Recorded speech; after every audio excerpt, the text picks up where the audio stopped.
Middle east इस वक्त एक ऐसा ज्वालामुखी बना हुआ है जो कभी भी फट सकता है, खासतौर से ईरान के इजराइल पर हमले के बाद, जिसमें उसने इजराइल पर 350 से ज्यादा रॉकेट्स, ड्रोन और मिसाइलें दाग दी थीं। और इसके बाद 19 अप्रैल 2024 को पश्चिमी मीडिया में ये खबरें आई थीं कि इजराइल ने ईरान के इस्फहान शहर पर ड्रोन अटैक किया था, जहां पर ईरान के परमाणु ठिकाने हैं।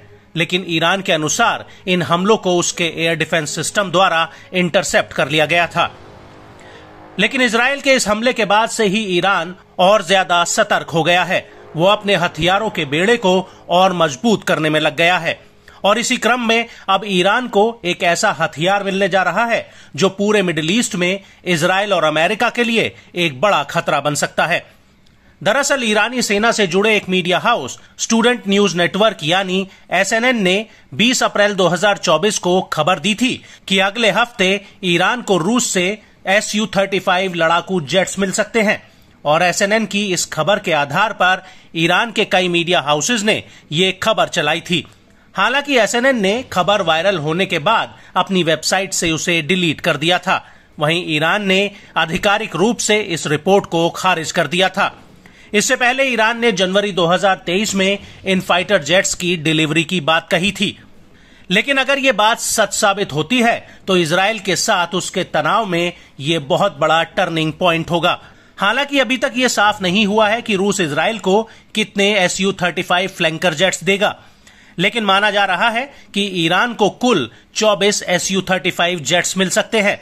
वहीं दूसरी तरफ पिछली गर्मियों में ईरान के एक पत्रकार ने खुलासा किया था कि ईरान ने रूस को 50 Su-35 फाइटर जेट्स के लिए साल 2021 में ही पैसा दे दिया था। हालांकि ये साफ नहीं है कि यूक्रेन युद्ध को लेकर लगाए गए प्रतिबंधों के बीच रूस इतने ज्यादा जेट्स ईरान को दे पाएगा या नहीं।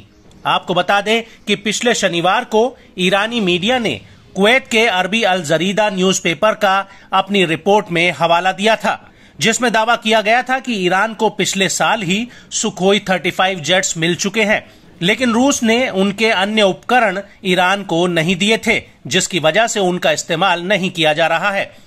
और इस रिपोर्ट में यह भी कहा गया था कि रूस के ऊपर इजराइल और अन्य अरब देशों का दबाव है, जिसकी वजह से उनकी डिलीवरी में देरी हो रही है।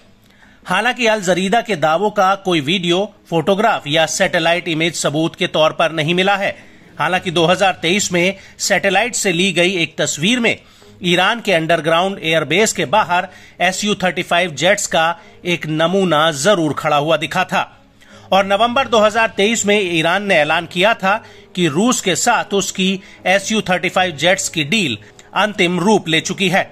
और अब अगर ईरान को Su-35 जेट्स मिलने की बात सच साबित होती है तो इससे पुरानी पड़ी ईरानी एयरफोर्स की ताकत कई गुना बढ़ जाएगी, जिससे इजराइल और अमेरिका के लिए एक बड़ी चुनौती पैदा हो सकती है।